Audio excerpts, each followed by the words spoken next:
অসংখ্য নিরপরাধ আলেম ওলামাদেরকে মিথ্যা মামলা দিয়ে জেলখানায় বন্দী করেছে। আল্লামা সাঈদীর মতো বিশ্বনন্দিত মুফাসসিরকে 13 বছর জেলখানায় বন্দী করে রেখে ভারতের প্রেসক্রিপশনে চিকিৎসার নামে প্রহসন করে যারা হত্যা করেছে তারাই হলো এই জামানার ফেরাউন। ঈমান এবং কুফরির মাঝামাঝি রাস্তা তৈরি করে নেবে। কিছু জায়গায় আল্লাহর গোলামি, কিছু জায়গায় শয়তানের গোলামি, কিছু জায়গায় আল্লাহর হুকুম মানবে, কিছু জায়গায় শয়তানের হুকুম মানবে। ঈমান এবং কুফরির মাঝামাঝি রাস্তা তৈরি করবে। আল্লাহ তাদেরকে বলতেছেন উলাইকা হুমুল কাফিরুনা হাক্কা, ওরা হলো নির্ভেজাল কাফের। ওরা কি? হাক্কানি কাফের, সলিড কাফের। তাহলে আমরা আল্লাহ যা বলেছে ভালো লাগলেও মানতে হবে, না লাগলেও মানতে হবে। রাসূল যা বলেছে ভালো লাগলেও মানতে হবে, না লাগলেও মানতে হবে। অস্বীকার করা যাবে না, বিরোধিতা করা যাবে না, অপছন্দ করা যাবে না। যদি আপনি নিজেকে ঈমানদার দাবি করে থাকেন, আল্লাহর কথা শোনার সাথে সাথে বলবেন আইয়াকুলু সামি'না ওয়া আতা'না, শুনলাম এবং মেনে নিলাম। ভাই, দুইটা জায়গায় আনুগত্য হবে শর্তহীন। কয়টা জায়গায়?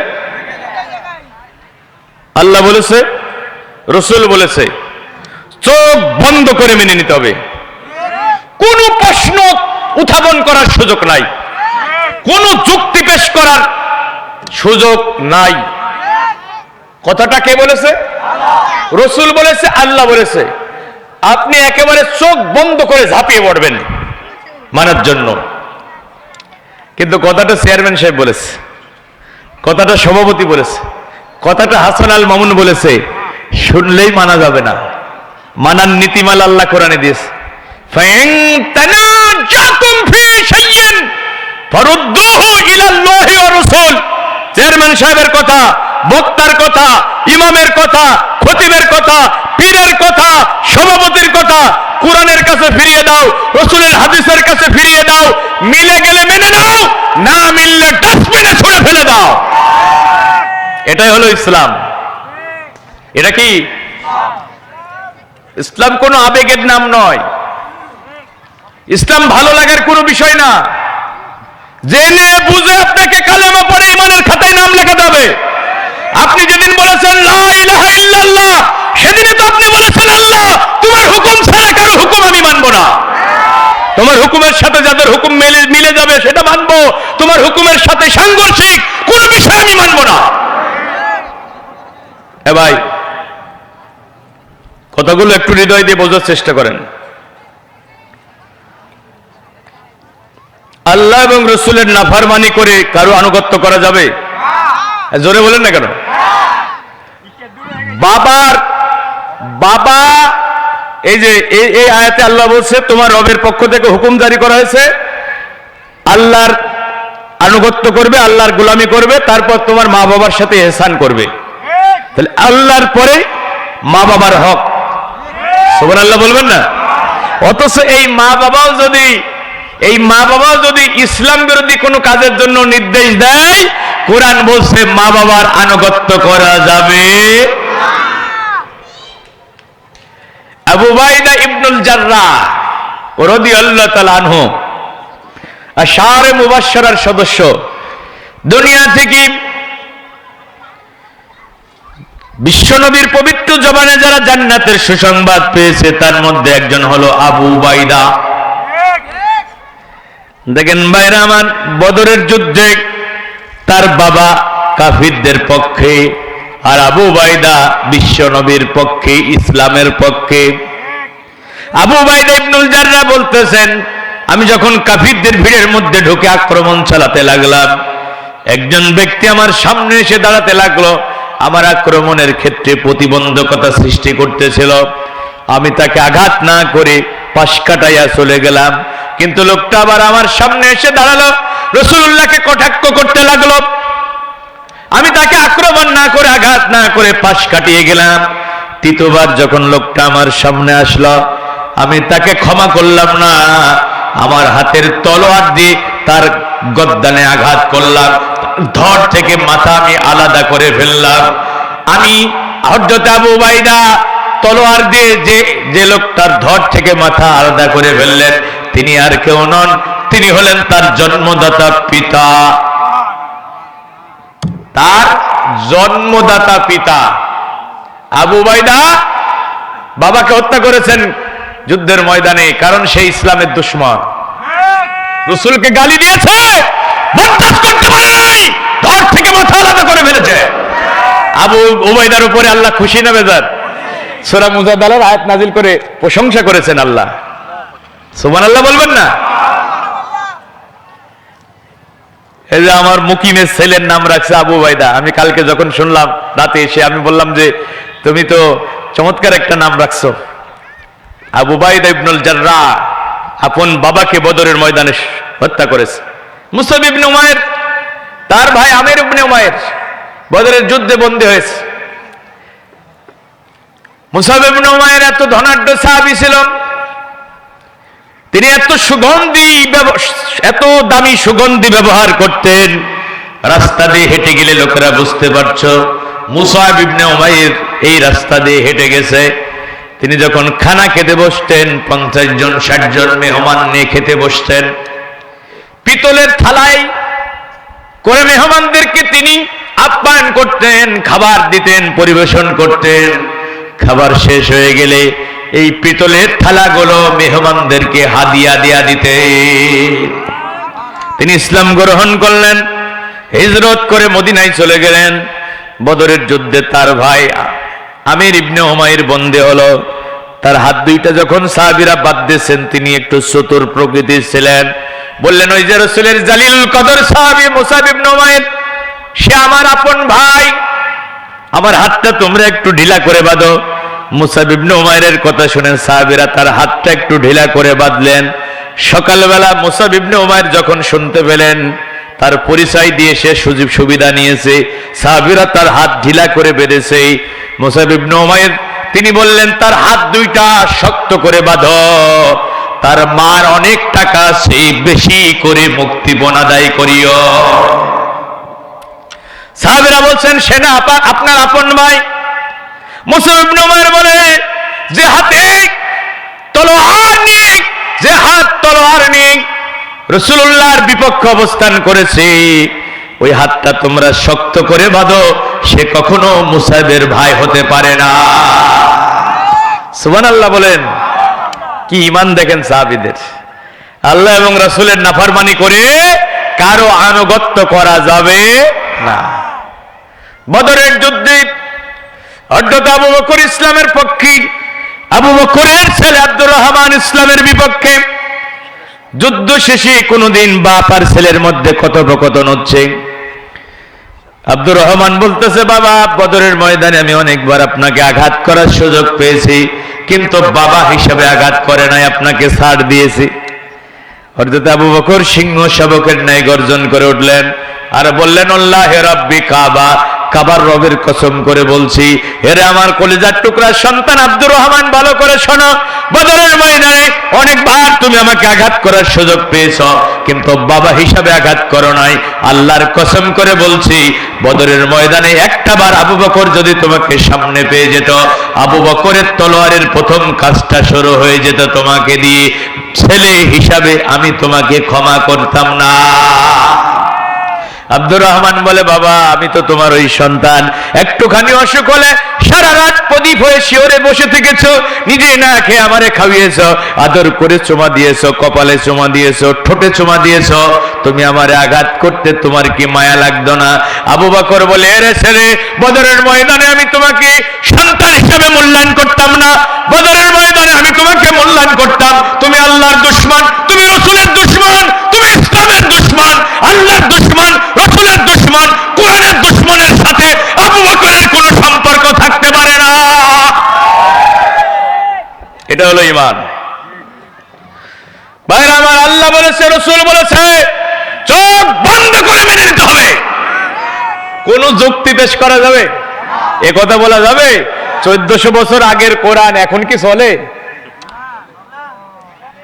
এখন আমাদের কিছু ভাই বলে মান্ধাত্তার যুগের কোরআন এখন কি আধুনিক যুগে চলে? আমরা যখন বলি আল্লাহ বলেছে চোর চুরি করলে হাত কেটে দাও, এটা কে বলেছে? একটু জোরে বলেন না কেন ভাই?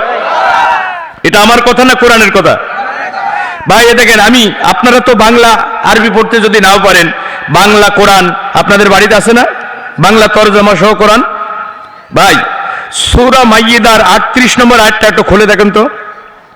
সূরা মাইয়িদা 5 নম্বর সূরা, আয়াত নম্বর 38। আল্লাহ কি বলছে দেখেন, والسارق والسارقة فاقطعوا أيديهما। চোর পুরুষ হোক আর নারী হোক, চুরি করলে তাদের হাত কেটে দাও। এটা অর্ডার করেছে কে? আল্লাহ। একটু জোরে বলেন। এটা উপদেশ না অর্ডার ভাই? তা আল্লাহ যেটা অর্ডার করেছে সেটা ফরজ না নফল? একটু জোরে বলে না ভাই। আকিমুস সালাত, সালাত কায়েম করো, এটা ফরজ না নফল? ভালো লাগলেও সালাত কায়েম করতে হবে, না লাগলেও সালাত কায়েম করতে হবে। এখন কেউ যদি বলে সালাত আমার ভালো লাগে না, সে কাফের না মুসলিম? আমার কথা কি বুঝতে পারছেন? কারণ সালাতের হুকুম করেছে কে? তো চোর চুরি করলে হাত কেটে দাও, এটা হুকুম করেছে কে? ওই যে গোলাম হওয়া পরিপূর্ণ না আংশিক? তো সব কথা যারা মেনে নিয়েছে তারাই তো আল্লাহর গোলাম, তারাই তো পরিপূর্ণ গোলাম। আর কিছু মেনেছে কিছু মানে নাই, তারা আংশিক গোলাম। আমরা গোলাম হবো পরিপূর্ণ না আংশিক? আল্লাহ বলেছে চোর চুরি করলে হাত কেটে দাও। সাজাআম বিমা কাসাবা নাকালাম মিনাল্লাহ। চোরের জন্য আমি আল্লাহর পক্ষ থেকে এটা নির্ধারিত দৃষ্টান্তমূলক শাস্তি। এই আইনটা, এই শাস্তিটা নির্ধারণ করেছে কে? চোরের জন্য এই শাস্তিটা নির্ধারণ করেছে কে? কথা বলে না। আল্লাহ বলছে জাযাআম বিমা কাসাবা নাকালাম মিনাল্লাহ। চোর চুরি করলে হাত কেটে দাও, এই রায়টা, এই শাস্তিটা আমি আল্লাহ নির্ধারণ করেছি। এজন্য দেখেন রাসূলুল্লাহ মক্কা বিজয়ের 3 দিনের মাথার ঘটনা, কুরাইশ বংশের অন্তর্ভুক্ত বানু মাখজুম গোত্রের সম্ভ্রান্ত পরিবারের মেয়ে, নাম তার ফাতিমা, তিনি চুরি করেছেন। রাসূলের কাছে বিচার গেল, আল্লাহর নবী কোরআনের আইন দিয়ে বিচারের রায় দিলেন, হাত কেটে দাও। সাহাবীরা চিন্তায় পড়ে গেলেন যে মেয়েটা চুরি করেছে এটা কুরাইশ বংশের মেয়ে। রাসূলের বংশের নাম কি? এই মেয়েটাও কুরাইশ বংশের মেয়ে। এই মেয়েটার যদি হাত কেটে দেয়া হয়, ইতিহাস সাক্ষ্য হয়ে থাকবে, রাসূলের বংশের উপরে কলঙ্ক লেপন হয়ে যাবে। আবার এই মেয়েটার এখনো বিয়ে হয় নাই, যদি হাত কেটে দেয়া হয় তাহলে তো মেয়েটার বিয়ে দেওয়াও যাবে না। সাহাবীরা কি করবেন চিন্তায় পড়ে গেলেন। পরামর্শ করলেন আল্লাহর নবীকে সুপারিশ করা হোক, আল্লাহর নবী যেন মেয়েটারে মাফ করে দেন। আমার ভাইরা বলেন তো, রাসূল কি মাফ করেছেন? জোরে বলেন। কে যাবে রাসূলের কাছে সুপারিশ করতে? বুখারী হাদিস। আল্লাহর নবীর পালক পুত্র যায়েদ বিন হারিস, যায়েদ বিন হারিসের কলিজার টুকরা সন্তান উসামা বিন যায়েদ। আল্লাহর নবী উসামাকে খুবই বেশি ভালোবাসতেন। সাহাবীরা বললেন, উসামা তুমি যাও না, রাসূলের কাছে গিয়ে সুপারিশটা করো।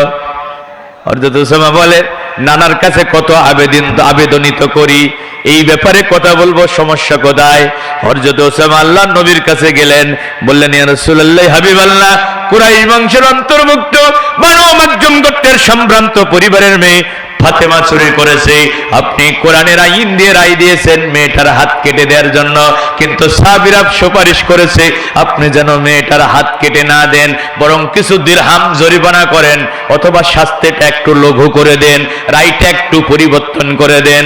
নবীজি রায় পরিবর্তন করলেন না, বরং উঠে দাঁড়ালেন, রাসূলের চেহারাটা রক্তিম বর্ণ ধারণ করলো। আল্লাহর নবী বক্তৃতা শুরু করলেন, ও আমার সাহাবীরা, ইতিপূর্বে বনী ইসরাইলের অনেক কমকে আমার আল্লাহ ধ্বংস করে দিয়েছেন, কারণ তাদের সম্ভ্রান্ত মানুষগুলো যখন অপরাধ করত বিচারটা ঢিলে ঢালা ভাবে হতো, আর দুর্বলের অপরাধ করলে বিচারটা একেবারে হক আদায় করে হতো। এখনো এই দ্বিমুখী নীতি আছে না? লেডি ফেরাউন যখন ক্ষমতায় ছিল, লেডি ফেরাউন। লেডি ফেরাউনের নাম কি? বলেন বলেন, লেডি ফেরাউনের নাম কি? আমি এই শেখ হাসিনার লেডি ফেরাউন বলি। আমি শেখ হাসিনার উপাধি দিয়েছি লেডি ফেরাউন। বলবেন ফেরাউন তো আজ থেকে 4-5 হাজার বছর আগে মারা গেছে, এখন কি আবার ফেরাউন আছে নাকি? আছে না নাই? দেখেন বদরের যুদ্ধে আবু জেহেল যখন নিহত হলো, আল্লাহ রাসূল বলছে আমার ভাই মুসাকে আল্লাহ ফেরাউন দিয়েছে, একটা ফেরাউন দিয়েছিল, আমাকেও আল্লাহ একটা ফেরাউন দিয়েছিল। তো আমার ভাই মুসার ফেরাউনের চেয়ে আমার ফেরাউন বড় জালিম। কারণ মুসার ফেরাউন যখন নীল দরিয়ায় ডুবে মরছে তখন সে ঈমানের ঘোষণা দিয়েছে। ভাই কষ্ট লাগছে আপনাদের? মুসার ফেরাউন যখন নীল দরিয়ায় ডুবে মরছে তখন সে ঈমান আনে নাই? হ্যাঁ, ঈমান আনছে। আপনারা জানেন না? সূরা ইউনূসের 90 নম্বর আয়াত পড়ে দেখেন, মুসার ফেরাউন যখন নীল দরিয়ায় ডুবে মরছে তখন সে বলছে আমানতু আন্নাহু লা ইলাহা ইল্লাল্লাযী আমানাত বিহি বনু ইসরাঈল ওয়া আনা মিনাল মুসলিমিন। আল্লাহ আমারে নীল দরিয়ায় ডুবায় মেরো না, আমি ঈমান আনলাম ওই আল্লাহর উপরে যে আল্লাহর উপরে ঈমান এনেছে বনি ইসরাইলের মানুষেরা, আর আমি একজন খাঁটি মুসলমান। আল্লাহ বলছে আল আনা ওয়াকাদ আসাইতু ক্বাবলু ওয়া কুনতু মিনাল মুফসিদিন। এই বেটা ফেরাউন, এখন নীল দরিয়ায় ডুবে মরার সময় ঈমান আনছো, তোমার ইতিপূর্বে তুমি তো ফাসাদ সৃষ্টিকারী ছিলে, আমার নবী আর তার সঙ্গী সাথীদের উপরে তুমি জুলুম নির্যাতন আর অত্যাচারের স্টিমরোলার চালিয়েছো, এখন ঈমান আনছো, এখন তোমার ঈমান গ্রহণ করা হবে। ফালিয়াউমা নুনাজ্জিকা বিবাদানিকা লিতাকুনা লিমান খালফাকা আয়া। তোমার লাশ আজকে নীল দরিয়ায় ডুবিয়ে মারার পরে পানিতে পচে যাবে না, মাটিতে মিশে যাবে না, এই নদীর কোন জানোয়ার তোমার লাশ খাবে না, তোমার লাশটা আমি আল্লাহ সত্যি করে সংরক্ষণ করে রাখবো। ফেরাউনের লাশ এখনো আছে না? না, নিদর্শন হিসাবে রেখে দেব যাতে তোমার লাশ দেখে জালেমেরা শিক্ষা নিতে পারে। আমরা যদি ফেরাউনের মতো আচরণ করি আমাদের পরিণতি হবে এরকম। কিন্তু আল্লাহ বলছে খুব কম মানুষই এখান থেকে শিক্ষা গ্রহণ করে। ভাইরা আমার, দেখেন ফেরাউন নীল দরিয়ায় ডুবে মরার সময় আল্লাহর প্রতি ঈমান আনছে, আর আবু জেহেল যখন মারা যাচ্ছে ওই যে 2টা বাচ্চা ছেলের হাতে আক্রান্ত হয়েছে তখনও সে মরে নাই। ইবনে মাসউদকে আল্লাহ বলছে, আল্লাহ রাসূল বলছে যাও মাসউদ আবু জেহেলের মাথাটা কেটে আনো। দেখেন রাসূলুল্লাহ আব্দুল ইবনে মাসউদকে কেন পাঠালেন? ইবনে মাসউদ কাবা চত্বরে একদিন কোরআন তেলাওয়াত করেছিল প্রকাশ্যে, এই কারণে আবু জেহেল থাপ্পড় মেরে ইবনে মাসউদের কানের তালা ফাটিয়ে দিয়েছিল। আল্লাহ রাসূল বললেন ইবনে মাসউদ যাও, ওই দিনের প্রতিশোধ নাও। ইবনে মাসউদ গিয়ে আবু জেহেলের বুকের উপরে বসছে, তখন আবু জেহেল মরি নাই। তা আবু জেহেল বলছে শোনো, আমার মাথাটা যখন কাটবা একটু লম্বা করে কেটো, যাতে কাফেরদের মাঝখানে যখন আমার মাথাটা রাখবা আমার মাথাটা লম্বা করে কেটো, যাতে লোকেরা বুঝতে পারে আমি মক্কার নেতা আবু জেহেল। কি শয়তান দেখছেন, মরার সময় বলছে মাথা লম্বা করে কেটো। আল্লাহ রাসূল আবু জেহেলের এই মাথাটা, এই কর্তৃত মাথা বদরের কূপের মধ্যে ফেলে দিচ্ছেন। হ্যাঁ, আমরা হাজী সাহেবরা যখন বদরের কূপের পাশে দাঁড়াই, কেউ জুতা মারে, কেউ ইট মারে, কেউ পাথর মারে, কেউ থুতা মারে, থুতু নিক্ষেপ করে। তো ভাইরা আমার, তো এখন ওই আবু জেহেলের মাথাটা যখন রাসূলুল্লাহ বদরের কূপের মধ্যে ফেলে দিচ্ছে তখন আল্লাহ রাসূল বলছে হাযা ফিরআউন হাযিহিল উম্মাহ, এই উম্মতের জন্য এটাই হলো ফিরআউন, এই উম্মতের জন্য এটাই হলো ফিরআউন। ভাইরা আমার, ফিরআউন 4000-5000 বছর পৃথিবীর বুক থেকে বিদায় নিয়ে চলে গেছে। আজকে বাংলাদেশে রাষ্ট্র ক্ষমতা অধিষ্ঠিত হয়ে দিনের ভোট রাতে মেরে নিয়েছে।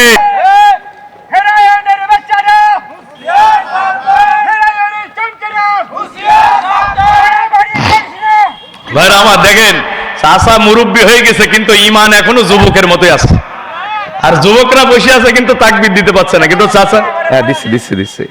ভাইরা আমার, তাহলে আমি যে কথা বলতেছিলাম যে ফেরাউন বিদায় নিয়ে চলে গেছে, কিন্তু ফেরাউনের নাতিপুতিরা এখনো আছে না নাই? এই লেডি ফেরাউন শেখ হাসিনা, তারা যখন ক্ষমতায় ছিল তার দলের লোকেরা প্রকাশ্যে অস্ত্র নিয়ে মিছিলে গুলি করতো, মামলাও হতো না, গ্রেফতারও হতো না। আর নিরপরাধ মানুষ রাতের বেলা ঘুমিয়ে আছে, গ্রেফতার করে নিয়ে গিয়ে অস্ত্র দিয়ে মামলা দিয়েছে। এমন নজির আছে না নাই?